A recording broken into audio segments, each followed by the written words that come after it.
New Zealand has a legacy of deadly disasters. The whole party seemed to fall at once. Praying to God because I wanted to survive. Scary. Really scary. Disasters that shaped this country. Where I'm standing is where my grandfather got involved in the battle with the Turks. 2 yachts were lost forever.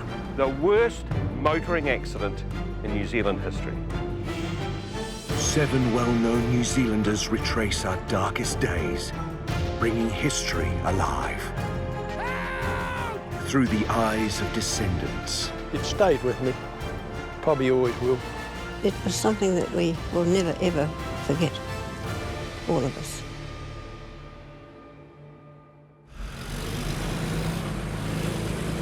On a warm summer's afternoon on the 7th of February 1963, a bus with 35 passengers and their driver were making their way south from celebrations at Waitangi, where the Queen had been attending. All went well until they reached the Brindon Hills between Whangarei and Wellsford. Then, halfway down the steep and winding road, driver Harold Parker suddenly announced to his horrified passengers the brakes had failed. Harold fought to control the bus down the treacherous road. But within sight of the bottom and safety, the bus missed the final bend. It plummeted 30 metres over a steep bank.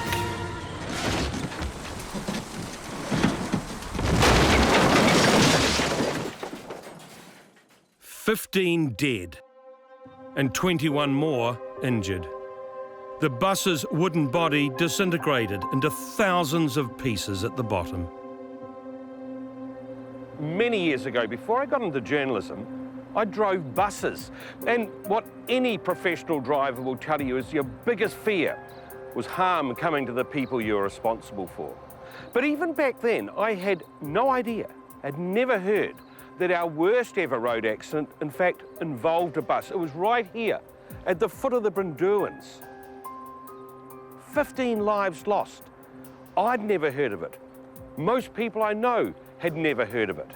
But that accident back then on the 7th of February 1963 remains to this day the worst ever motoring accident in New Zealand history.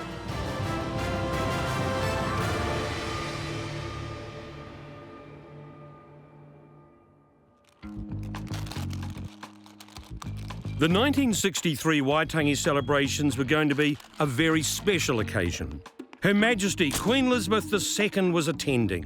20,000 people were expected from around the country. For Maori, it was a highly symbolic occasion. This was their time to be recognised. So representatives from all the tribes, from all the districts around New Zealand were there to be presented to their monarch, Queen Elizabeth. The country was brimming with pride and a large media contingent was dispatched to cover the event. I'm in the archive of the Northern Advocate, and these are the records of the papers on the 7th of February. And I say papers because, like a lot of newspapers of their day, they would do a first edition and then a second. The first edition is all about the royal tour. Even the ads talk about Her Most Gracious Majesty Queen Elizabeth II is the revered and beloved leader of a mighty empire. And here in the second edition, the first report of that dreadful accident. And it's on the same day. It's the 7th of February. And you have to understand, more than 50 years ago, to get that story in, to stop the presses, was a huge, huge task. That story was written by cadet reporter Kevin Ball. The Northern Advocate had sent their senior journalist up to Waitangi to cover the Queen's visit. And all the troops went up there and they left young Kevin minding the shop. And I was sitting in the reporter's room, doodling, killing time. It was midsummer, and Bill Crawford, the editor, came through and he said, Kevin, there's been some sort of an accident down the valley. Do you want to grab a photographer and go and check it out. Kevin and star photographer Warren Spears drove to the Brindons. But there were no signs of an accident on the steep and winding road. Up the Brindons, nothing.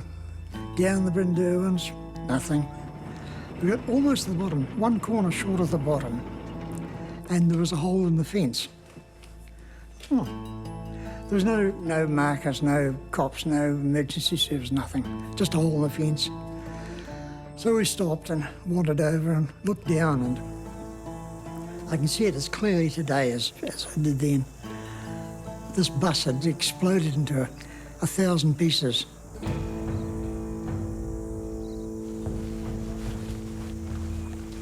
First thing we saw was a row of white shrouded forms on a bank.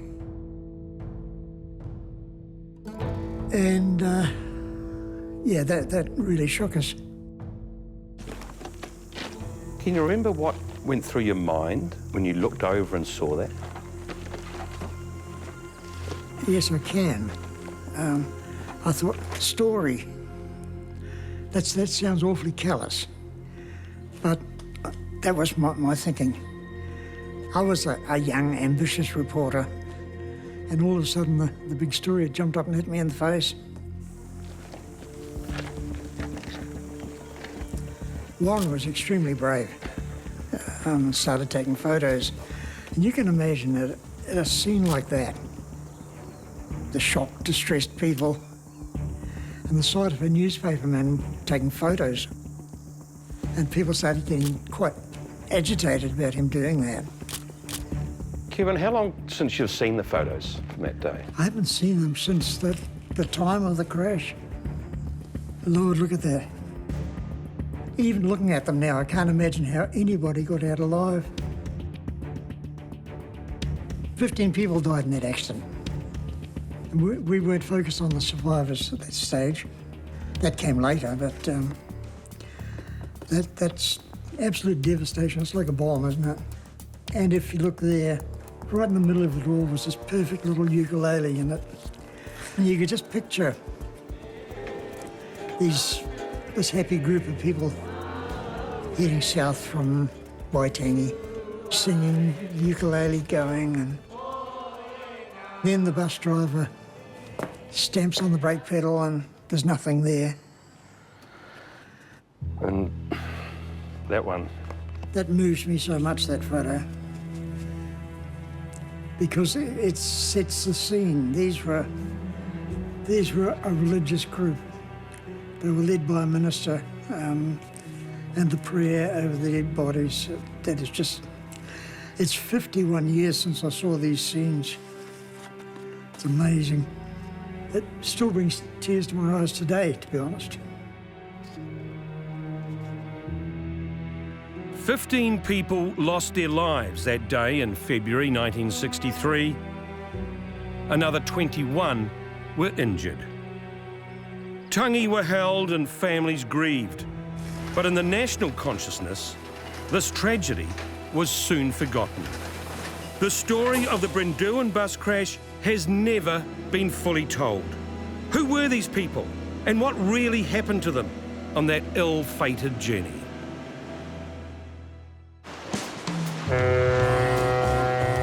When it was known that Her Majesty Queen Elizabeth II would be attending the 1963 Waitangi celebrations, a huge task lay ahead, organising transport for the thousands of people wanting to attend.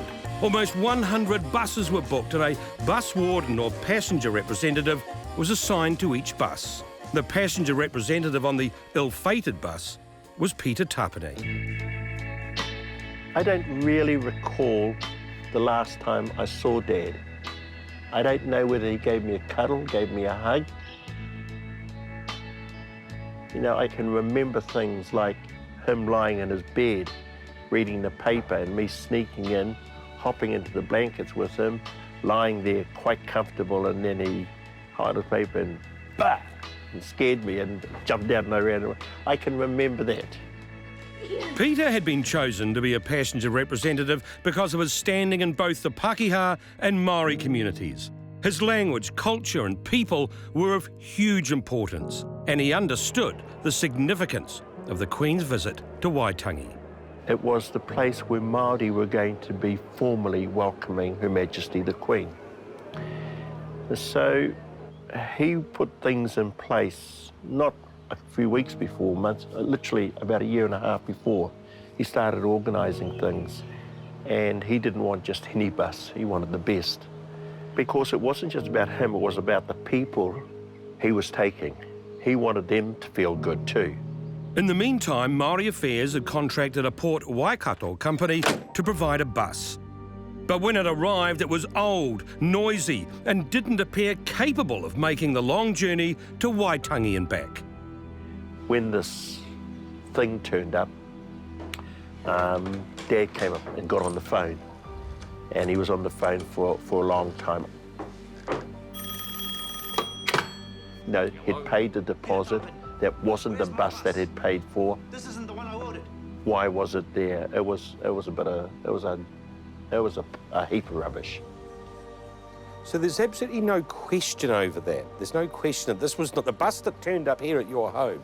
No. It was not the one, Dad. It was a year ahead of time. The booking was done over a year before, and it was done for an intention.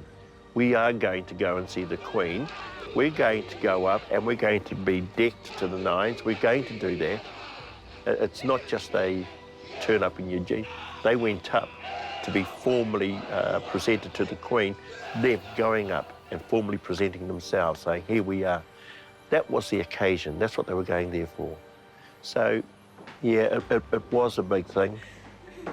We remember a lot of the discussion after, even with Mum, after the accident, that there had been a lot of concerns about the bus.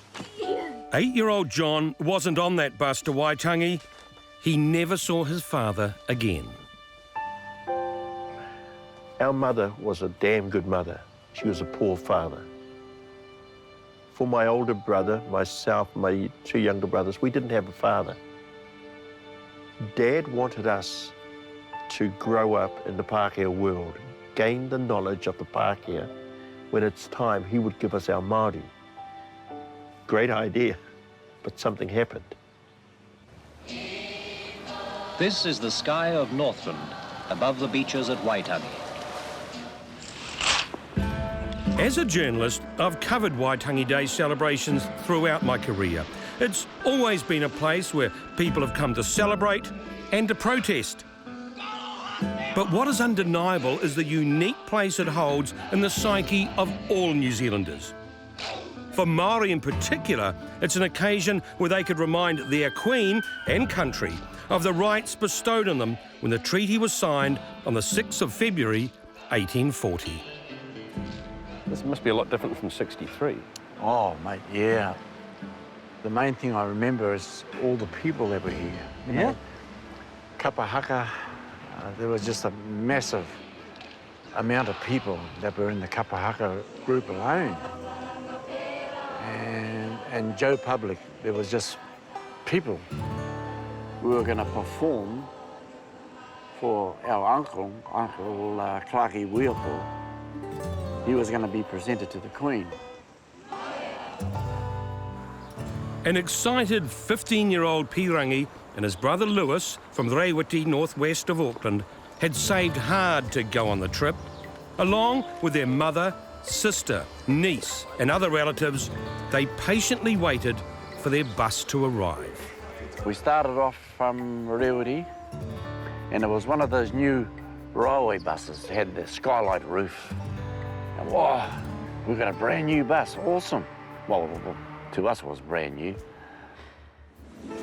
But the boys' excitement didn't last long. When they reached Helensville, they had to get off the flash one and wait for another bus that was yet to arrive. And it was something out of a horror story, because it was a real old-looking. It was just an ugly-looking bus, you know. It was just an old truck that had a body built on the back of it. But you could hear the bus and over the railway bridge as you just come into Helensville. And my mother says, we're not going to go on that bus. And she just couldn't believe it that they actually sent this bus up from the Waikato to go right up to Waitangi to here and pick us up on the way. But everybody sort of encouraged her and talked her around, and we ended up going. The celebrations at Waitangi were a success. So the following day, the 7th of February, it was time to return home. We hopped in the bus, and because it got us here, and everybody, we accepted it. It got us here, so we're hopping, we're going home. Finding a seat towards the back of the bus, Pirangi and Lewis joined in with the singing on the trip south. All went well until they reached the twisting downhill section of the Brindowans. They then became aware of the bus's alarming speed. We're trying to size up the situation. What the hell's going on, you know? It was just getting faster, and people were saying, run it into the bank, run it into the bank. But being the Brindowans, there's rocks and things sticking out of the banks, and with an old wooden bus like that, it would have just demolished it, you know. Harold Parker was saying, well, I'll be able to do it. I can do it. And that last corner was one of the sharpest in the Brindowans.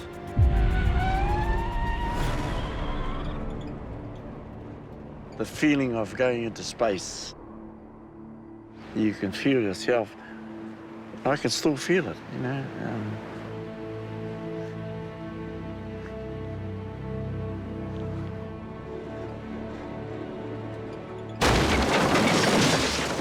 I can still see it. 15 Maoris were killed in a bus accident.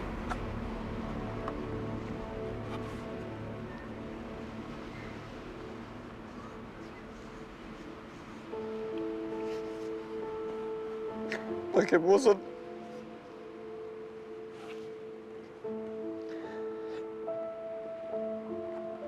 I didn't even say 15 people. It was 15 Maoris.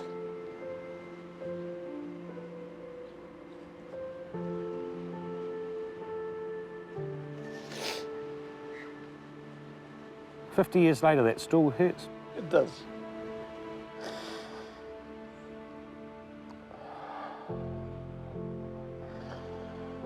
Yeah, it certainly does.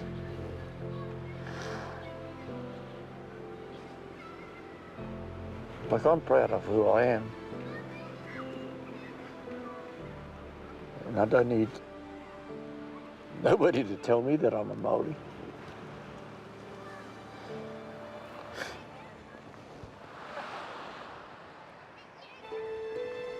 Both Pirangi and his brother Lewis survived the crash, but they lost a grandmother, mother, sister and niece. Even though many of the victims and survivors were from different families, they were now forever connected by the disaster.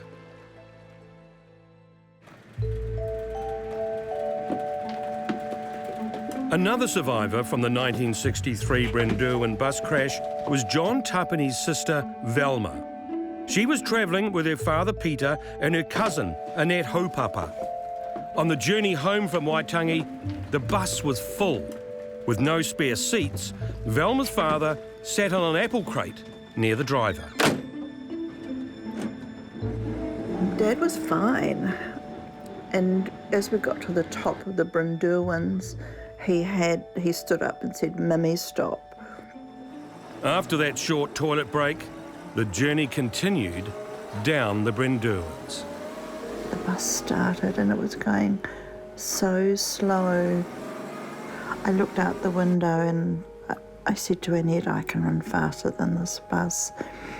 And I remember seeing the bus driver, his feet moving, and I just thought, oh, that's strange. It was making some sort of noise. Velma also recalls her father trying to help the driver, Harold Parker.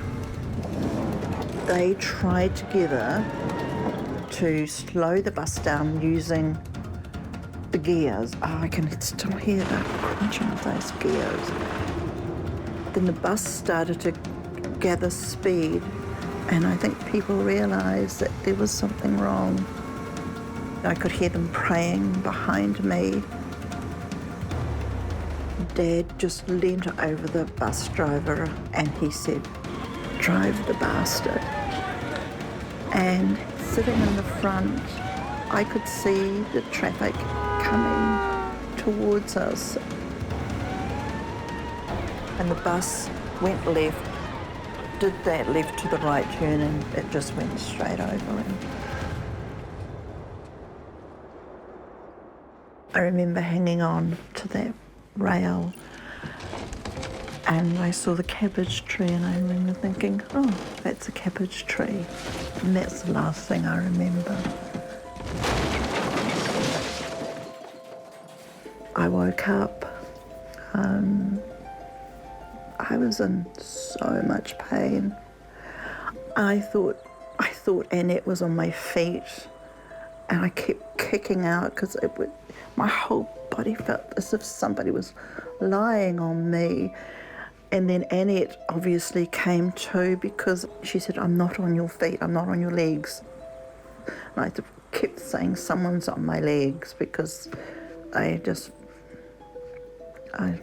didn't feel as if they were there. I think she asked me, "Can I see her?" And I said, "No." She said, "I can't feel my feet." Annette's spine was broken, leaving her paralysed for the rest of her life. Velma had pestered her cousin to swap seats on the bus. We spoke about it only once when I was with her, and when she brought it up, we both had the same thought, because Annette ended up in a wheelchair. She spent her whole life in a wheelchair, and when she said it, I know we were both thinking the same thing. That was hard.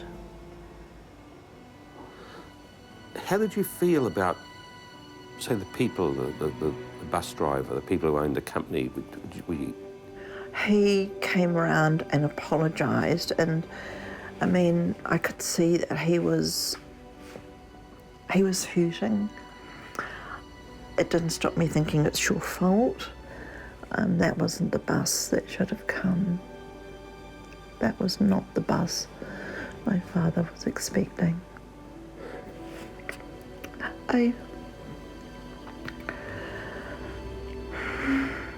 We all lost something.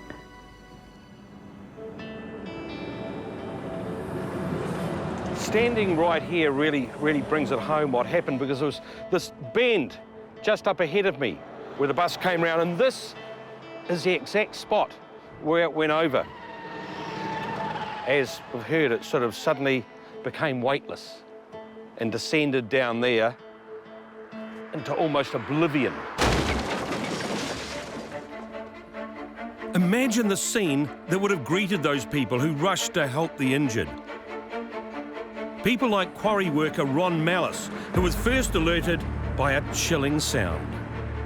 This particular day, I'd come down here from the quarry with a load of metal for the crusher, and I thought, oh, 20 to 2, better have a cup of tea, put the old ferment on to heat up. And when I get out of the truck, I could hear this woman making a lot of noise. So I thought, what the heck's going on? So I come out here to the gate, climbed up on the post, and I could see a wreck over there, and there were a few people around. So I went across the road, over the fence, and tore over there, and there it was. All the people lying there. There were other people here helping, but it's just hard to visualise it all now because everything has changed so much. The doctor was on the scene fairly quick, and he was an ex-army doctor from the war, and he said, oh, don't touch that one or shoot that one, you can take that one now, and so he sort of supervised it for us. People from surrounding farms and passing cars stopped to help. including a crew of road workers. They had a truck with drop sides on it, steel drop sides. They were quite strong, and they were just long enough to go across the creek. We got a stretcher over and we put this one joker on. He was a great big fella. He was unconscious. And they had to shuffle across on the plank holding this stretcher and got him over into the ambulance that way. You'd remember this. Yes, I don't know whether all the bodies are all there at that stage. I think they probably are. No body bags in those days. You were just on a stretcher or just whatever they can put you on. And that's the horrible mess. So all this is all part of the roof and stuff, or what is it? Yeah, that's the roof. Yeah. It's just landed on this roof and flopped over, and all the people were jammed in here. There was a lady here and the girl with a broken spine, and the bus driver was sitting over up near the front, just sitting there in amongst all the rubble. Did he say anything? No, he never said one word the whole time.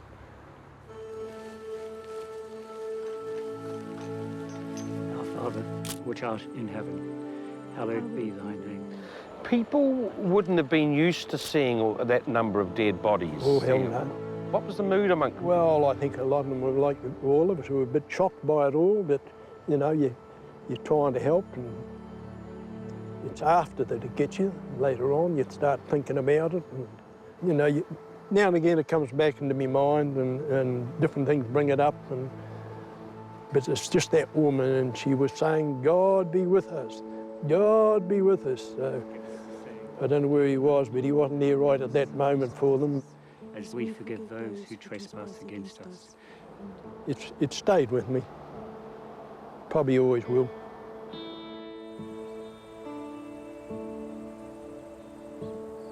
The Brindon bus crash left a legacy of physical and emotional scars. These scars are still so raw even today. I want to know what led to such a catastrophic accident and, in turn, such profound grief.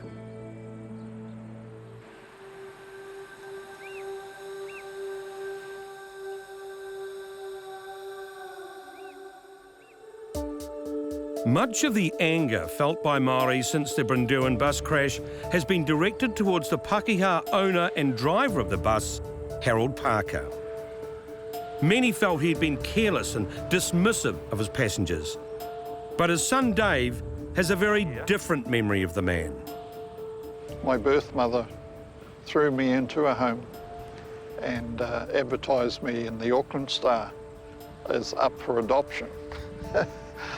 So Dad came along and adopted me, and that was the start of my life.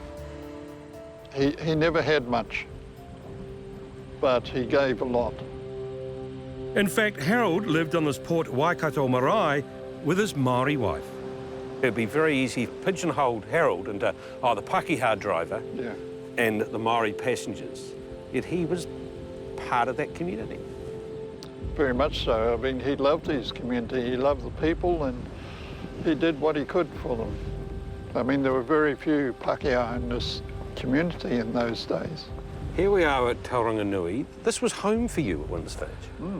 We had a family home up on the hill behind, but in the whitebait season we would come down onto the marae, and right over in the far corner there, 60 years ago it was, he would have 3 or 4 4-gallon tins full of whitebait, and in the evenings the jet boats used to come up the river and buy the whitebait off him, and that was his initial income, to buy his buses. This wasn't to make him rich, he felt there was a need. Well, there was no public service here, there was no facilities from Port Waikato to Tuakau initially. That's what he did, and I mean, if there was a need, he kind of provided it. And just talking to one of the local kamatuas, they remember him for his generosity.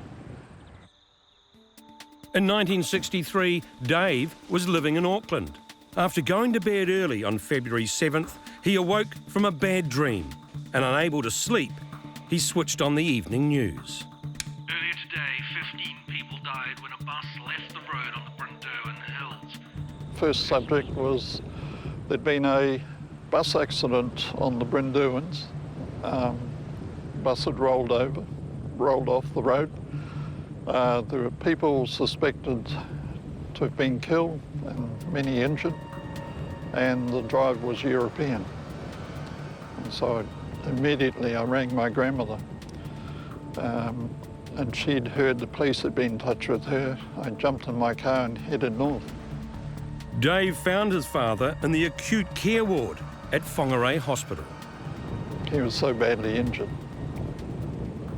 And when he could speak, he told me that what he tried to do was to steer that bus down to the bottom of the hill and over the bridge at the bottom and ditch it on the way up, on the rise on the way up.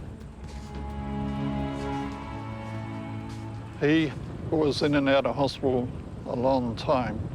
He suffered really badly from his injuries, but mentally he suffered too. He was distraught over the whole thing. And I remember that he tried to take his life a couple of times. Yeah.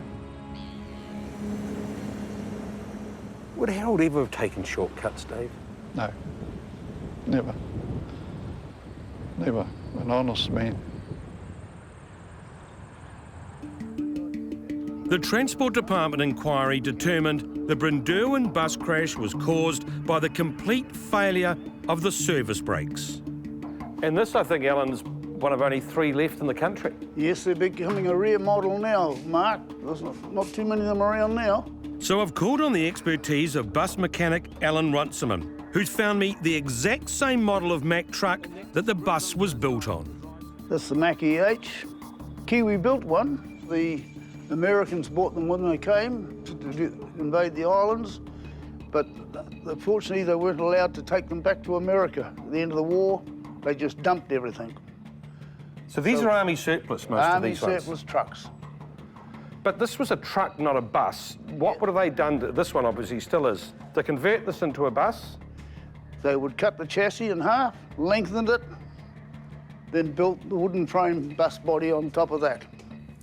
So all of that there, that's just covering wood? Just covering wood. That's all it is. On the inside. 4 months before the crash, the bus had been taken to a local garage to fix a brake problem. But only the front brakes were relined. There's not much there, is there? There's not much there, not much more than your motor car. That same month, the bus failed its certificate of fitness and was taken to a second mechanic at another garage. October, it failed on a number of counts. So another mechanic comes in here. Vehicle check sheet for the 15th of 62. Now he says when he's checking it to do the work to get its COF, he found there was a brake shoe out of position. This is a brake that had just been fixed. Yeah. They also, when overhauling the kingpins, noticed the front brake wheel cylinder was leaking brake fluid. And this is how long after This is a matter of days after it was supposedly repaired. This is not very good, Mark. That should have been done when the brakes were relined on that Friday night. And this is the second mechanic having a look, finding problems that supposedly were fixed only days earlier. The back brakes were still not checked. Very bad, isn't it, Mark? Very bad. It then says in November, the next month, routine brake adjustment. Yeah. Top up brake cylinder with a small amount of fluid. Yeah. And then again in January, more topping up of fluid. What does that tell you? Tells you it's got worn parts in the hydraulic lines. Wheel cylinders, cups, brake cups, or something hasn't been fitted correctly, or been roughly assembled. If it wasn't faulty work by the first mechanic, just say by chance more, as you said, more problems have cropped up. Yeah. I still can't understand why that wouldn't lead any of them to say, let's take the back ones apart as well. There's got to be a hydraulic leak in that brake line system somewhere. Somewhere. The final maintenance entry before the crash is on January 22nd. Brake master cylinder topped up with small amount of fluid. once again, there's got to be a leak. The same leak, still going on. Sure enough, the inquiry found a rubber seal in the right rear brake cylinder had failed. But this one little bit, this one little rubber, is what keeps all of that going. Yep, if that fails, you lose all your brakes, being a single-line hydraulic brake system.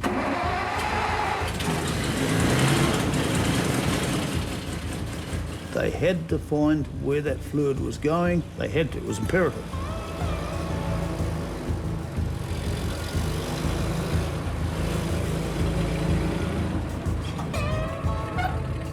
This is as close I can get to experiencing what Harold must have gone through. This is exactly the same layout as the bus, except of course this is still left-hand drive, but everything else is the same, this enormous wheel. And the first thing you feel is just how close and around you this is. All this is hard metal, there's no padding, there's no safety belts, there's nothing to cushion any impact. He very, very nearly made it. The last corner, he swings round that last corner and it just didn't happen. And you can only imagine what he must have thought, what he saw through the screen as the bus plunged off the side of the road on that last bend on the Brindon Hills. Harold Parker and his company do appear to have taken their bus maintenance seriously. Perhaps the blame is not all his. But the fact remains, the accident was caused by the simple failure of a cheap rubber seal. For the community I'm about to meet, this changes nothing. 15 lives were lost forever.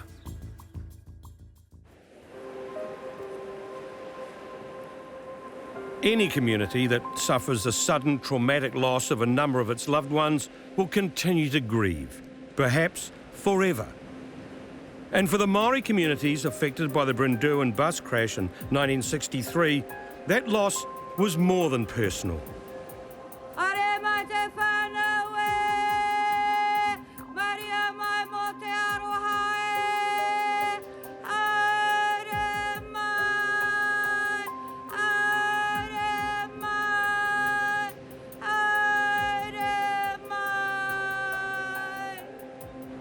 Tough.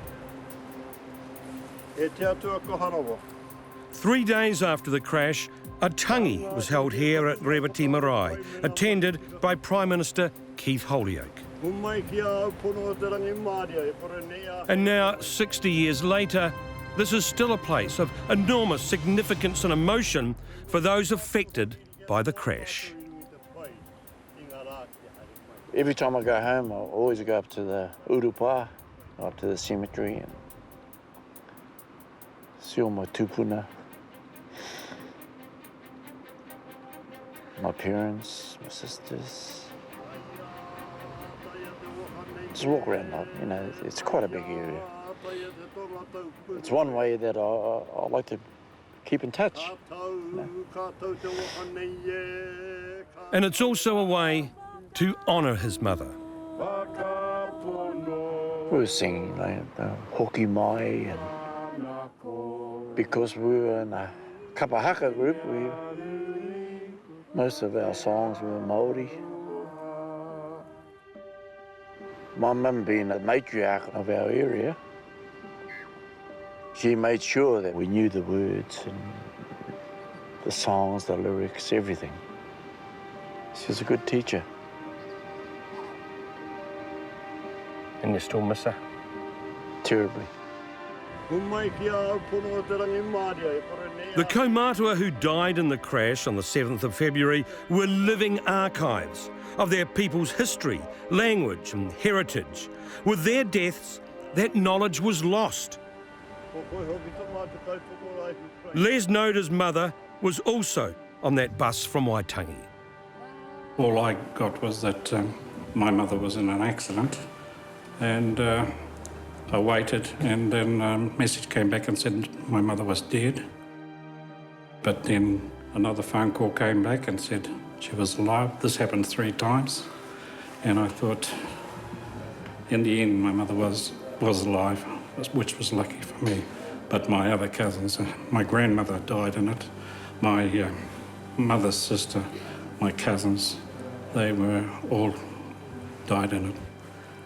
The families that lost people, they've never been the same. I mean, it's lost our language for us because the kaumatas were in that bus. It's lost our togetherness. In fact, we're completely lost without it. Ripped us to pieces, you know. Different families affected different ways, and some of them have never recovered. Still sad today about it. And this, when we started to make this film, was the first time we had got together and actually talked about what happened. We've never done it in all that time. So, just shows you, nobody would talk to you. As one of my cousins said, we were all suffering, and who did we go to? Because everyone else was suffering. No one could help the other because they were so in grief, you know. We didn't have any leaders for us, and as I say, we were only the young ones. The old ones had gone. When I first started working on the story, it seemed quite simple what it was. It was a story about a bus crash. Yet the more I've spent involved in this, the more I've realised it wasn't about a statistic, albeit the worst ever crash in our history. This is a story about people. These people. It's about the effect, the impact that crash more than 50 years ago had on a community and on their lives. It was a headline in a newspaper, which quickly faded.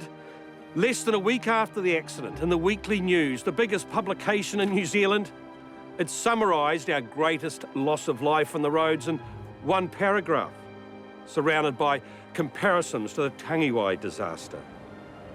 So yes, it was our worst ever accident. Yes, it is a terrible statistic, but it's what it's done to the lives of the survivors, the lives of the people here, that has had the greatest impact. They've struggled to deal with the aftermath, and the saddest thing of all, more than 50 years after Brindon, is the fact that many still haven't healed.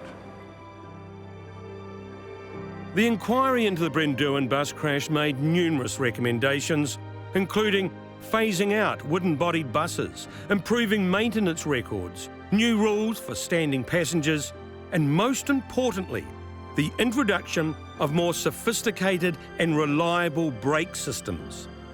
These recommendations set new standards for passenger safety. Most are still in place to this day.